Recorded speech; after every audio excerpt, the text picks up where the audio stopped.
For some people, the whole world is simply a stage.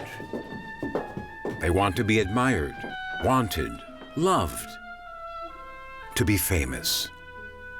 For their passion, they are ready to do anything.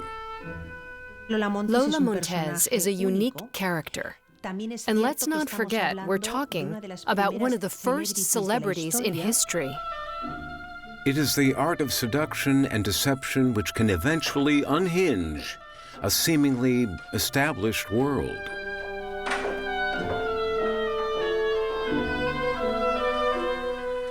She was a very seductive woman. This is the story of a seductive woman who was able to snare every man by making them fall under her spell. A woman who traveled the globe, who wanted to experience everything that life had to offer.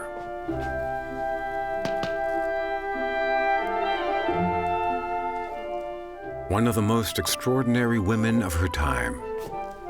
She brought a king to abdicate. That was what made her a key historical figure.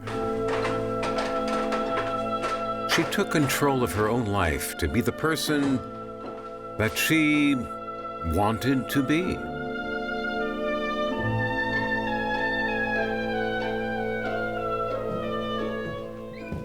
Mary!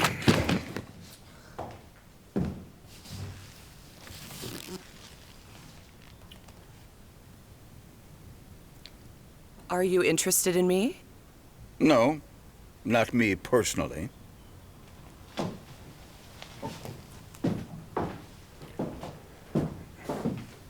The Broadway Theater wants me to write a play about you, but unfortunately, not everything is in here.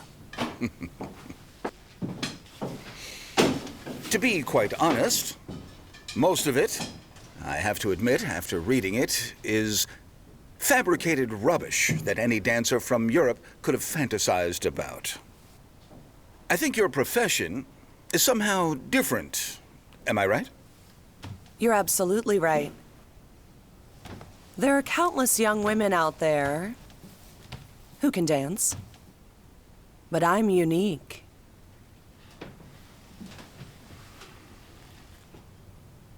You're unique? Your dubious reputation is. She's interesting because she's a study in what a woman could accomplish in the mid-19th century, despite all the social restrictions. Do you have a light? You can't smoke here. It's forbidden in the theater.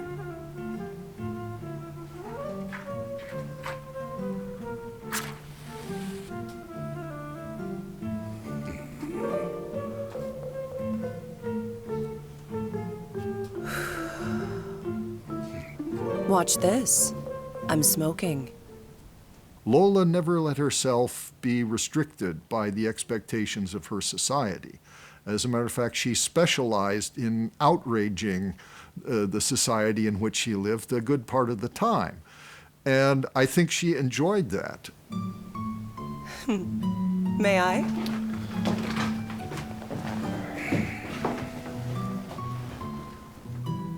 So, what do you want to know? Okay, let's start with your lovers. Or with your first husband, if you'd like. There isn't much to say. But in your memoirs, you describe in detail how you chose to elope with a lieutenant rather than marry that rich old man your mother had found for you. I think the relationship with the mother defined the character and personality of the grown-up Lola Montez, and also her relationships with men. We're talking about a child who, at 2 years old, has to leave her home in Ireland and has to travel with her mother and father, an officer of the British East India Company, all the way to Calcutta. Shortly after their arrival, her father dies because of a fever. Her mother remarries. But unfortunately, the mother's main concern is her social life, and Lola becomes a hindrance. She was growing up in India, and her story is that she was allowed to grow up more or less like a wild animal, that she had an Indian nursemaid who took care of her, but that she was more or less neglected by her mother. Her mother neglects her. And let's not forget that when Lola is 5, her mother sends her to a boarding school in Bath, England, and they don't see each other for 11 years. If you were 16, would you choose a 60-year-old? My mother cared about money, not my happiness. I was naive enough to think I could save myself from one husband by having another. She didn't see her mother again until she was almost 16 years old. Well, Lola, throughout her life, disliked her mother. She had a very difficult relationship with her mother. She blamed all of what she was willing to accept as negative characteristics that she had as coming from her mother. At the age of 16, Eliza Gilbert, she later assumed the name of Lola Montez, already had a wild biography behind her. She married her mother's lover, a British officer. Then she returned to India with him as Eliza James.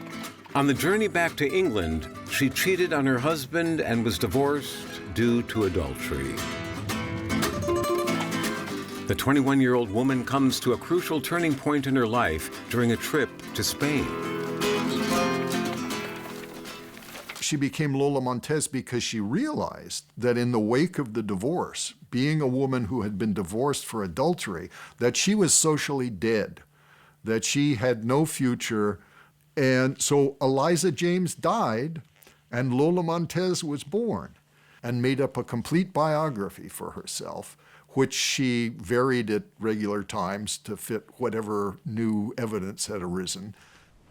All right, let's talk about Maria Dolores de Porres y Montes, known as Lola Montez.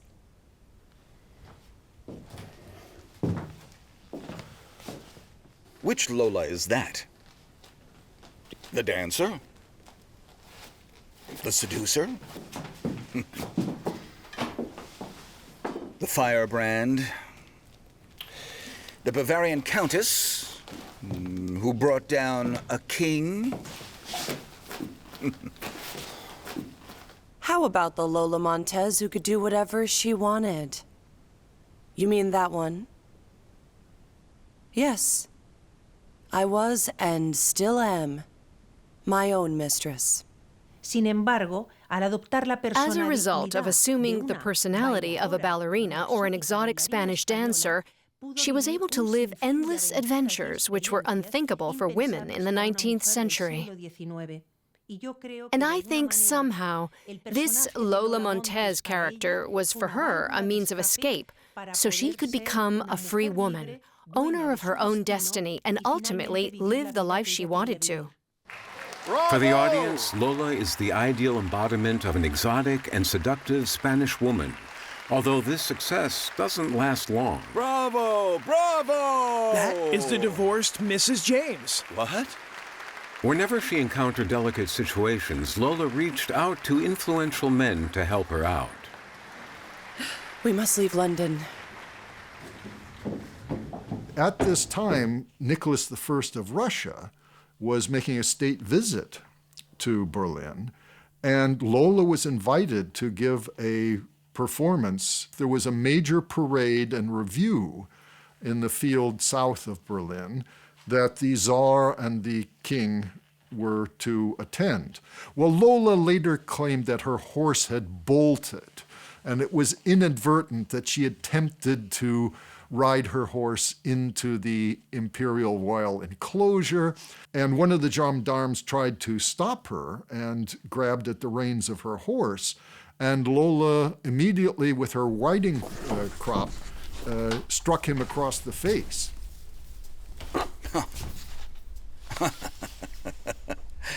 Oh my God, mistress. Your number with the whip in Berlin is even known here in America. An entire regiment fled. How nice. You're exaggerating. But as you can see, I'm a woman who can defend herself. Yes, the whip made me famous. But that wasn't the problem. She had trouble with authority at all levels, yes. Lola was taking on a role that was completely untypical for a woman of her time. To slap a man in public, and what's even worse, an officer, was an outrageous act for a woman. There had to be consequences.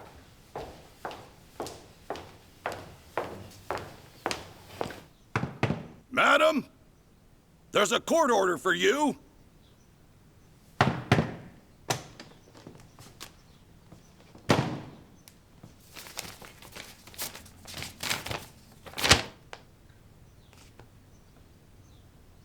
I am accused of physical assault? After that coarse boor insulted me for no reason? Never! I will never appear before the court! Whenever authority stood in her way, she had no problem attempting to seduce authority and was frequently successful in charming authority. But when she couldn't charm authority, then she would resort to whatever means, including violence, that she thought would affect her purpose. The charge of contempt of court was a more serious offense. But it was then dismissed due to instructions from a higher power. Your expulsion from Prussia also came from a higher power. And this was not the only time that you were expelled from a country. No. But that is completely irrelevant for our play. We don't need a protagonist who consistently disappears from the stage. We need something different. Something romantic. Her goal was to meet Franz Liszt, who at that time was unique in Western Europe in his acclaim that he was receiving. He really was the first great European superstar. And subsequently, Liszt and Lola were staying at the same hotel in Dresden. Lola Montes had a long list of lovers. Among them, the composer Franz Liszt stands out. Their affair was brief, stormy, and very public. And when Liszt broke up with her, he gave her a recommendation letter for his friends in Paris. Para sus amigos de París.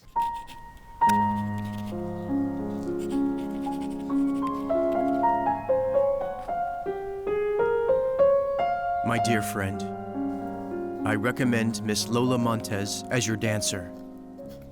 She is always fresh, always vivid, and always very creative. She really is a poet, the genie of grace and love. Your sincere friend, Franz Liszt.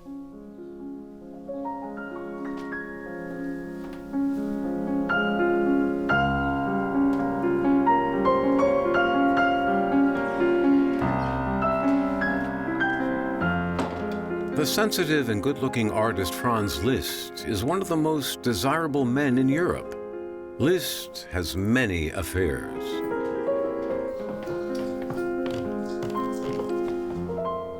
And this muse is simply too demanding for the pianist.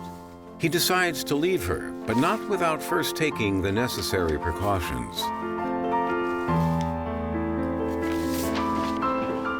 Take this. Franz! That will be enough to cover the expenses. Franz, let me out! And please, open the door in 12 hours. The lady will be more calmed by then. Franz, open the door, Franz! Franz, let me out! Damn it! Franz!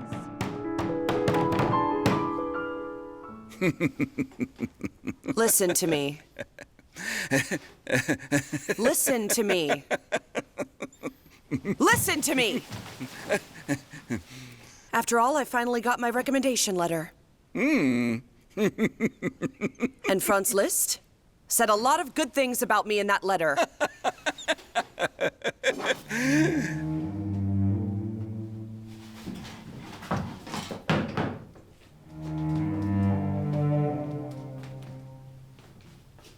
I'm not afraid of you.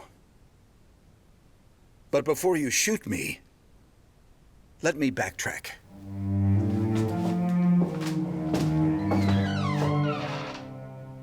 Have a nice life.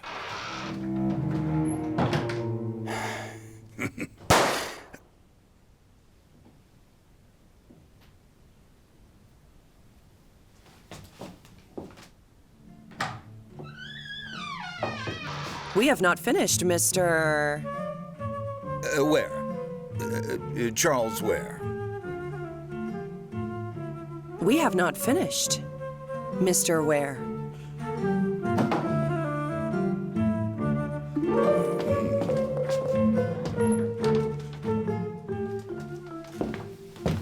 Gracias a esta carta de recomendación, Thanks to this recommendation letter, when Lola Montez arrives in Paris, she realizes that she is welcomed into the Parisian bohemians' circle. A circle with personalities like Honoré de Balzac, Alexandre Dumas, and of course, Georges Sand. I think this was one of the happiest times of her life, because Paris is a global city in which she can be free. It's a city of freedom, in which she also lives one of the most authentic love stories. She falls in love. She's very committed to him.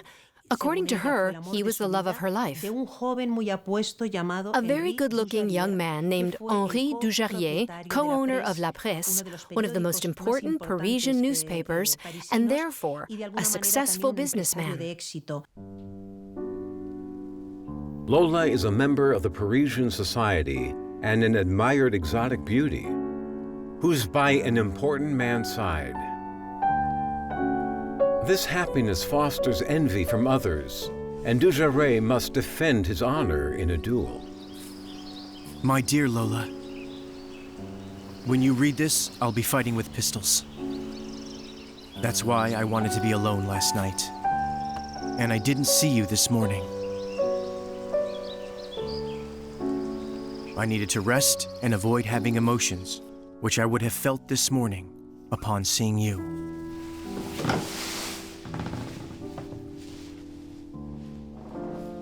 At 10 o'clock, it'll all be over. And I'll come to you and embrace you. Unless...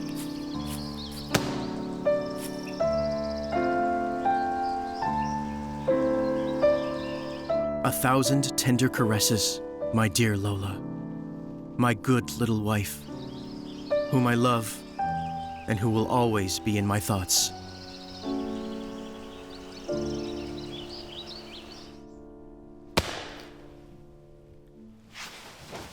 It's a wonderful romantic story. You fall in love with a young woman, with a dynamic young financier and newspaper editor, and then he's struck down in the prime of life in a duel. It's romantic.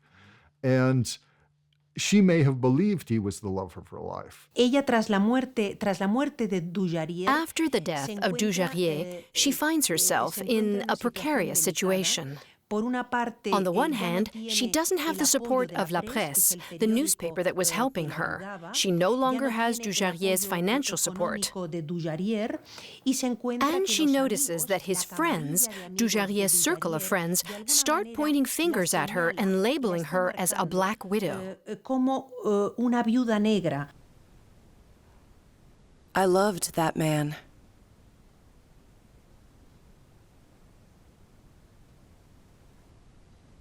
But I couldn't stay in Paris. And all of a sudden, she finds herself with her heart broken, and once again, she has to reinvent herself and start a new life somewhere else. Lola wanders aimlessly through Europe for over a year. She still causes scandals. She still has to find new opportunities to perform. Ultimately, she wants to find happiness in Vienna. However, the journey to get there is a long one. So, she decides to first stop in Munich because she knows that she can meet many gentlemen at Oktoberfest, and therefore she can develop new relationships over there. And, well, nobody could have imagined that this change of plans would affect history.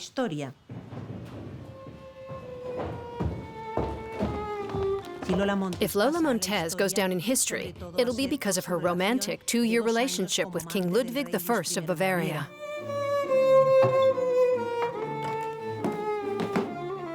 Your Majesty, Miss Montez is here. Your Majesty, I have been allowed to dance everywhere except for you here in Munich. Your Majesty is well known for your appreciation of art, and therefore I ask Your Majesty to support a Spanish dancer so she can perform her art here in Munich. And what do you want to perform for us? Your Majesty, I dance the fandango and bolero. Very well. I will instruct Baron von Fries, the director of our Royal Court Theatre, to let you perform during the intervals. Go and report to him. Your Majesty enjoys the reputation of being a supporter of the arts, and therefore it would be good if Your Majesty could instruct the director Fries to issue me an appropriate fee for my performance. And what would be an appropriate fee per performance, most gracious one? Half of the net earnings. I would be very grateful to Your Majesty. You seem to be very demanding. Well, all right. Sounds very good. I am also worth it, Your Majesty.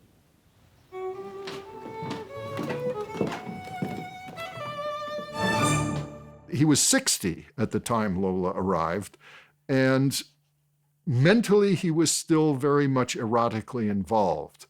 And physically, possibly too, but he saw 60 as a breaking point in life.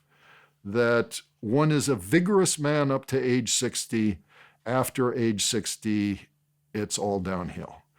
Dear Miss Montez, I don't wish to offend you with my questions, but if I'm not mistaken, I believe that the first meeting between you and the king was, shall we say, somewhat permissive?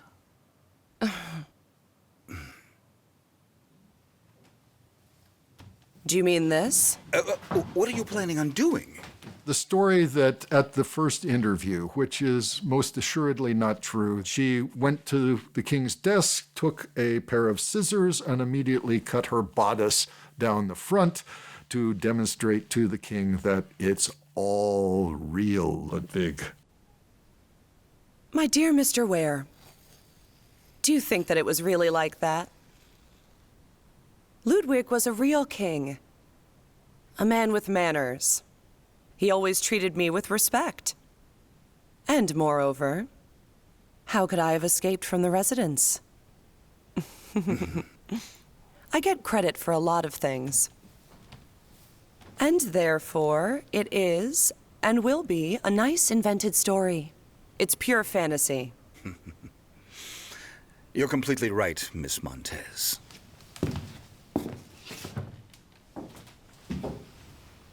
Let's drink.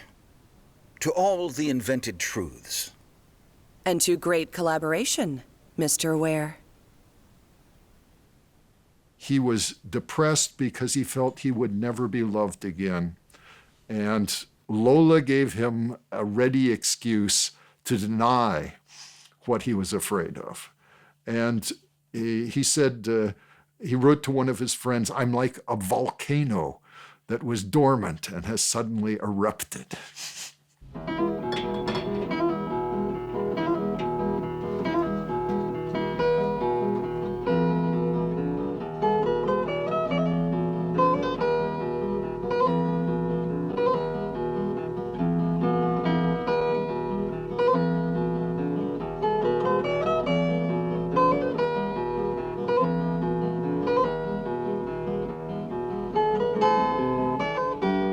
Ludwig admires the beauty in women. He also makes it clear at his wedding to Teresa that without this abundance of beauty, his artist soul could not thrive. This royal womanizer has many affairs before meeting Lola Montez.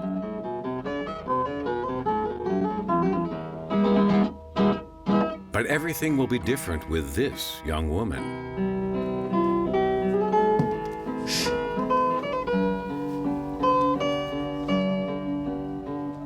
The grace of this dancer moves him deeply. This does not go unnoticed by his court and Bavaria. After her dance at the theater, he immediately ordered Stieler to paint her for the Gallery of Beauties, the Schönheitsgalerie. And he wanted to be there for all the sittings.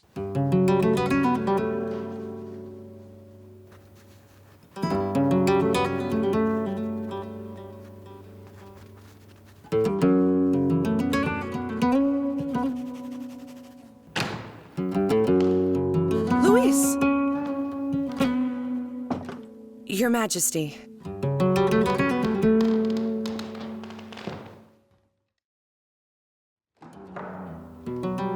Your Majesty.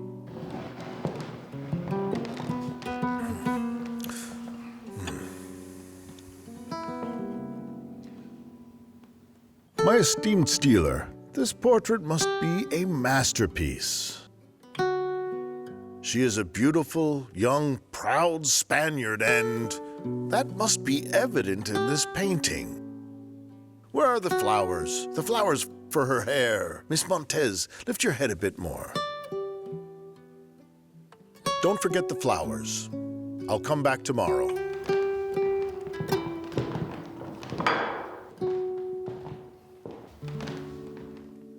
During one of the sittings with Stieler, he inquired, "Will you be leaving us here in Munich?"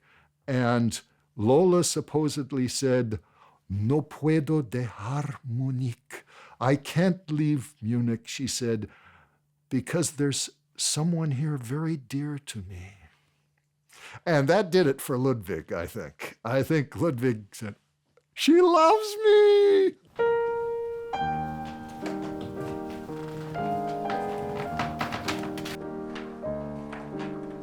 The king adored Spain his whole life, even though he had never been there.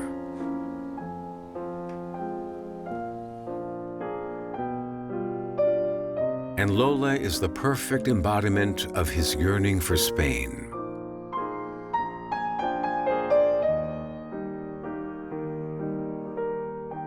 Ludwig sees himself as an artist king, and beautiful women are his inspiration.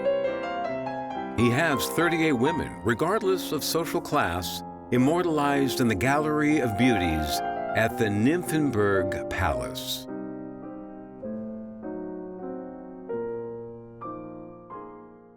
She arrived in October. By early November, he had already granted her an annual salary. She was on salary, and I think it was in early November that he wrote a codicil to his will, leaving her a large sum of money and the most recent portrait of him that had been painted. So within a month, Ludwig was totally taken. I can rely on the king's word, can't I?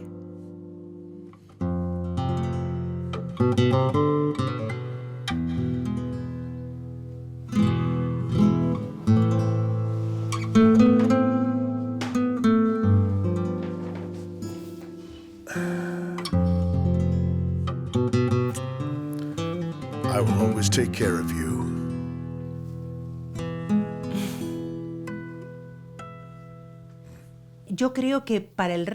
I think it is love at first sight for the king, and I believe she sees in the king the father she never had. I say never had because she lost him at the age of 2 and became an orphan. Therefore, I believe, for her, this is more like a paternal relationship than a sexual one. There's no doubt that she didn't behave well with King Ludwig I of Bavaria. Your Majesty, My dear Louis, your countrymen are real barbarians. I'm shunned everywhere I go. I go for a walk with my dog Turk, and they cross to the other side of the street. I go to the theater, and they change seats. No place lets me in. Not museums, balls, banquets. Louis, I can't take this any longer. My dear Lolita,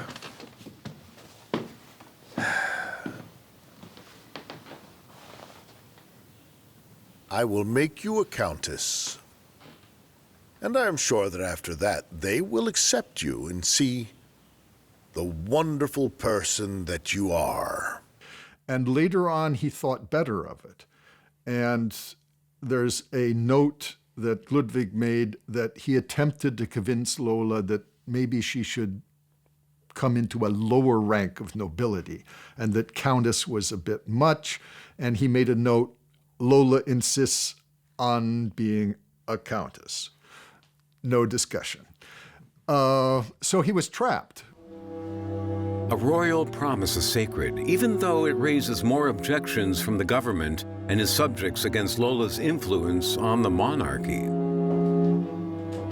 The sinful romance is preached against from the pulpits of Munich's churches. Bavarians are furious. Everyone, not only in Bavaria, but also in Western Europe, saw this as a turning point in Bavarian politics. And that, as a consequence, affected the public perception of who she was and what kind of influence she had on Ludwig. But Lola is not only scheming. He looked dreadful, but that didn't bother me. I visited him every day through a secret passage.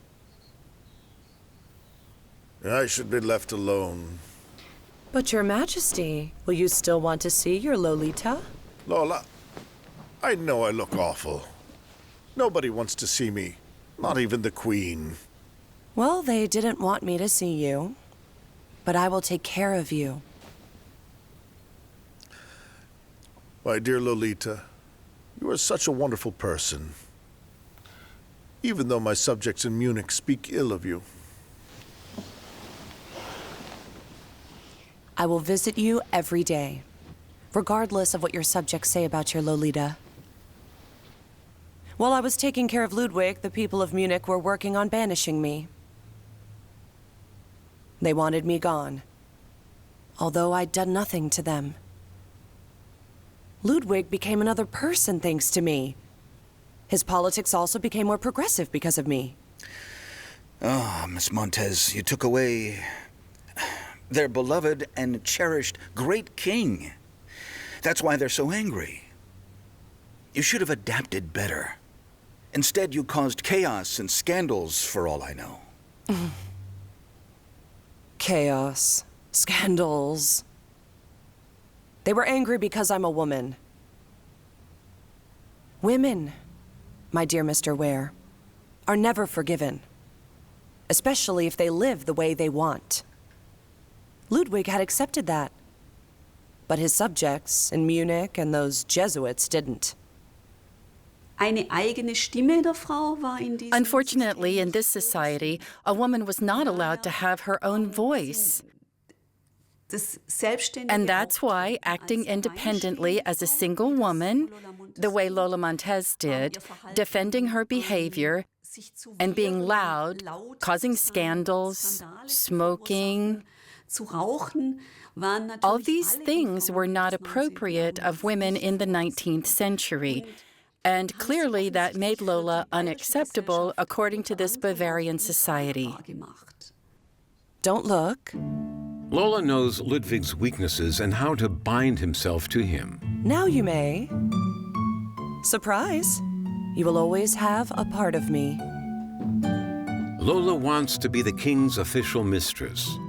Something ambitious and impossible, since Ludwig I doesn't share his power with anyone. In Versailles, there were politically influential mistresses more than 100 years ago.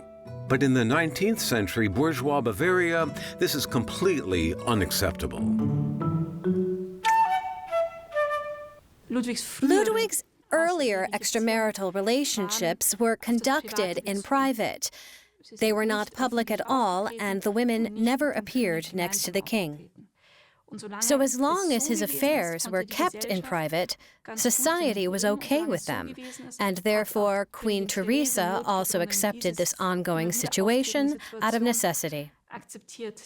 But with Lola Montez, she decided to use her power as the queen to show and to make it obvious that they're going through a family crisis. For example, she stopped talking to supporters of Lola Montes at the court, and she also started to distance herself from those dealing with Lola Montes. That meant that everyone had to think carefully whether they wanted to be around Lola Montes or to have a relationship with the queen. Lola officially bears the title of Countess of Lonsfeld. His Majesty is here. But a title on its own is insignificant for the Bavarian aristocracy. Ludwig, nobody has come. No one, no one, no one! They have all canceled. Your subjects in Munich will never accept me. They're doing everything to scare me away. Can't you see? They are awful, and they refuse to honor a countess and have no shame disrespecting their king. Lolita. Louise, when will Queen Teresa agree to see me? Lola, you must understand that this is not so easy for Teresa. Have some patience, please. But you are the king. She cannot refuse your request.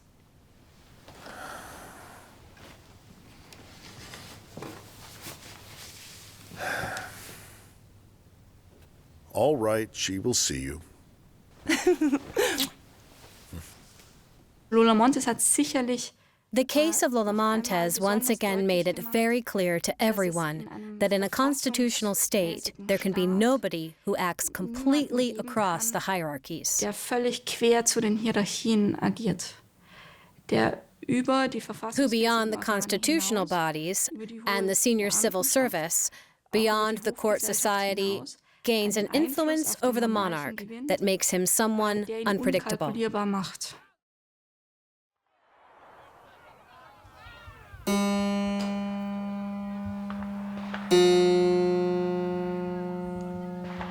Just like it's happening everywhere in Europe, the Bavarian middle classes demand to have a voice in politics. In Munich, people go out to the streets. Their anger is primarily directed towards Lola. The whore must leave. The dancer protects herself with her own guard of students. They are mockingly known as the Lolo-men. Rumors of secret orgies in Lola's palace are going around. King Ludwig looks like a wretched, deceived man. Lola Montez, God's still on our side. You call people scoundrels, and you yourself are the biggest scoundrel. You're poisoning the peace and order, tradition and good manners. You're a devil with no horns nor tail, but you possess all of the devil's tricks. Yes, and this is for you.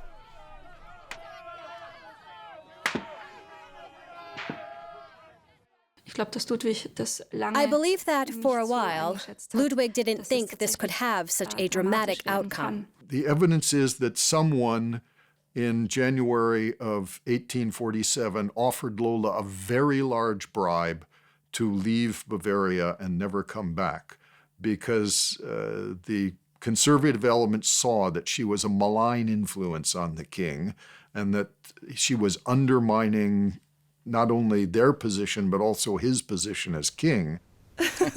They even tried bribery. No. Someone offered me 50,000 florins per year to... What? Leave Bavaria. For the rest of my life. Oh, my God. You were worth that much? Miss Montez, why didn't you just take the money? Everyone would have been relieved. and it would have been so much easier for you. However, I have to say, my goodness, the fall of a king. What a spectacle. You men think that money controls everything. But I'm not that cheap. I perhaps don't have the most refined manners, but disappear for doing nothing wrong? Never. I was firmly set on staying in Munich. Because poor Ludwig needed my support. They all conspired against me. The aristocracy, the Jesuits, the citizens, everyone. And I didn't even know what was going to happen. The crowd gathered, and it became obvious that the Barerstrasse house was going to be stormed, that the crowd was coming in over the back wall. And Lola's reaction, this is the 11th of February, 1848, Lola's reaction was to go out into the courtyard, as she had in March of the previous year, and ridicule the mob and challenge them. The story is that she pounded her breast and said, here's where you should be throwing your stones. You missed. Can't you throw any better than that? Countess, you must leave Munich. It's extremely dangerous for you to be here. I'll hold the fort while I can. I won't be driven out of my palace by a rabble of noisy scoundrels. What's going on? Countess, they're storming the palace. Nonsense. They wouldn't dare, and I can handle them. This would be temporary until everyone calms down. Your life's in danger. Who says that? You? I don't take orders from you. That is an order from the highest office. No! Stop it! Let go of me! No! Put me down! Let go of me! Now! They chased me out of the country like a criminal. The police escorted my carriage to the Swiss border. But that wasn't an order from Ludwig. And if it was, he didn't do it willingly. They put pressure on him. The following night, the king is forced to take action. Your Majesty? Your Majesty, the Duchess of Leuchtenberg wants to talk to you. She says that it's urgent. She wants to wait until Your Majesty agrees to see her. In the middle of the night? Take her into the reception room and tell her that I'm coming. His sister and his prime minister are waiting for him. Berks, you're also here? So you've all conspired against me? You come in the middle of the night. Ludwig, listen. The situation is much too serious to talk about conspiracy. You must come to your senses. Ludwig refuses to believe how serious the liberal, democratic, and national powers are in Bavaria. Some demand co-determination and democratic elections. Others want a constitutional monarchy or even its abolition. Everyone insists on getting Lola expelled immediately and irrevocably from the country. Ludwig must accept in order to save the monarchy. He said, that's not why I became king. That's not the king I am. And he said, no one loves me here anymore. They just want me as a tool. And tragically, one of the main motivations was that he realized as king, it would be extremely difficult for him to see Lola again. If he abdicated, he could go and live with Lola for a while, and he could see her again. And abdication would be the means of reuniting him with Lola.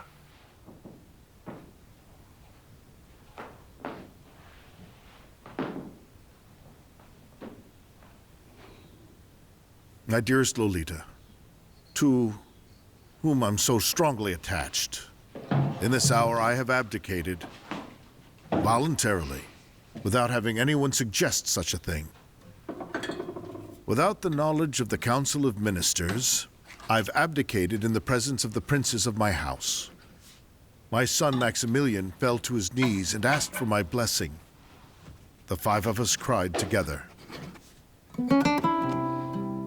My plan is to go to Switzerland in April, to fall into your arms and live there with you.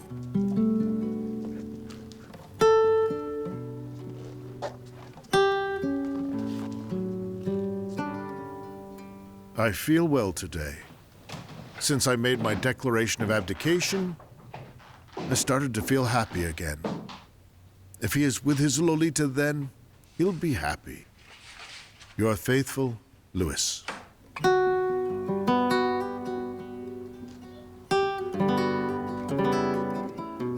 But what Ludwig didn't know was that Lola had already made other male acquaintances in Switzerland.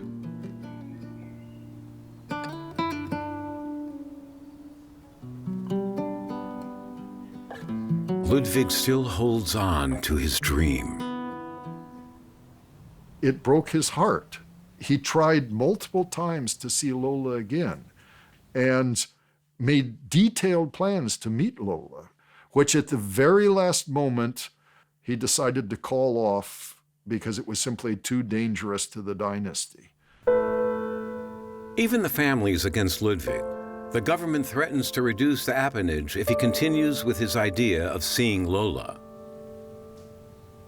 Your Majesty, the carriage is ready. Ludwig realizes that he cannot lead a new life as a private man. I am not a majesty.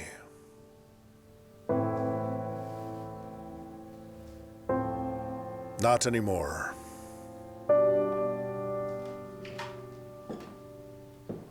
He was deeply troubled, but then slowly his eyes became open to the fact that Lola had lied to him every step of the way. Not only had he been duped as a man, but he had, under totally false pretenses, given up his crown. Se arrepiente de cómo ha tratado. She regrets the way she treated King Ludwig I of Bavaria. She regrets perhaps living that sinful life. The best day of my life was when Ludwig took my hand in front of the assembled royal household and in front of everyone said, "Ladies and gentlemen, I want to introduce you to my best friend." That was the biggest compliment of my life, and I'll always think highly of Ludwig for that. And his money? You also thought highly of him because of it. You are nasty and unfair, Mr. Ware. I'm just asking you, Miss Montez. He supported you financially for a long time, and the whole world knew that you were not entirely innocent regarding his abdication. There were the circumstances. The Jesuits, the people of Munich who rejected me and my way of living. I didn't want him to abdicate. He was the most honorable man I have ever met, and you took advantage of that. You weren't always honest with him. In my own way, he was more than just a king to me. He was what I never had. A father. Ludwig was educated, knowledgeable, kind, and he treated me that way. I think your inner child took over your life. But instead of keeping him as a paternal friend, you ended up dismissing him. How shall I say it? Because of your nature. When one is really happy, one might not notice that something wonderful can suddenly change. I know that now. I'm not a child anymore. I have learned my lesson, Mr. Ware. I think she was a very independent woman, and she paid a high price for her independence. In the old world, there was no room for Lola Montez.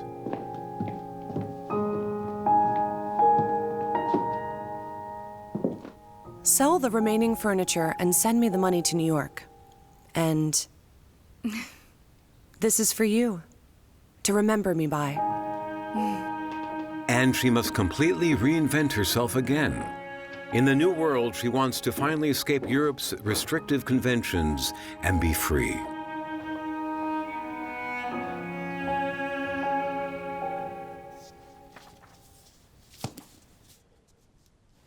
It doesn't matter if this is true or purely fictional.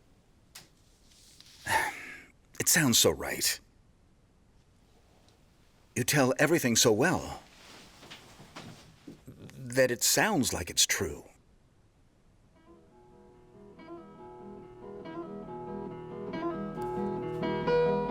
Shall I dance for you, Charles?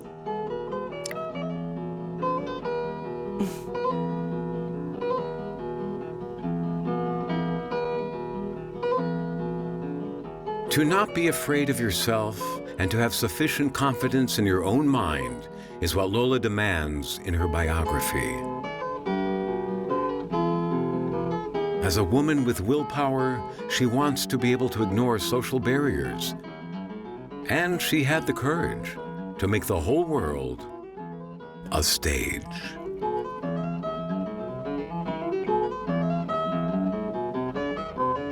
That is Lola Montez.